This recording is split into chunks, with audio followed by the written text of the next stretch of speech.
So we did cover this, but I'm gonna go through it in this video and make it a little more concise for you because it was kind of mixed in with all the other information. So when we are talking about breastfeeding twins or chest feeding twins versus bottle feeding, things are gonna look a little bit different when it comes to scheduling. However, with either way, following the eat, awake, sleep pattern is what has worked really well for me and seems to be, pretty universally successful amongst parents. So I do recommend trying to keep to that pattern. When we are trying to establish milk supply, not timing feedings is very, very important because you want the babies to dictate to you and to your body how much milk they need.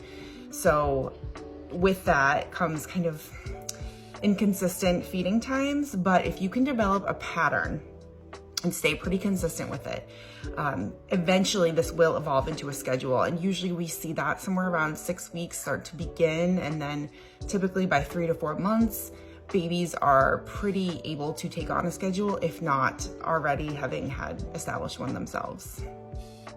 So for twins, the key to this is to try to get babies feeding and sleeping at the same time.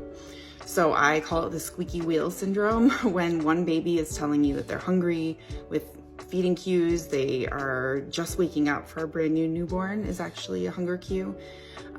They are putting their hands in their mouths, rooting, so turning their heads to the side and opening their mouths like a baby bird. All of those are those hunger cues that we're looking for. At the very first sign of them, we are going to get ready for a feeding and feed both babies. If you're individually feeding, you nurse one and then immediately wake the second one up and try to keep them as close together as possible. If you're tandem feeding, one wakes up, you wake the other one up, and then get that feeding going.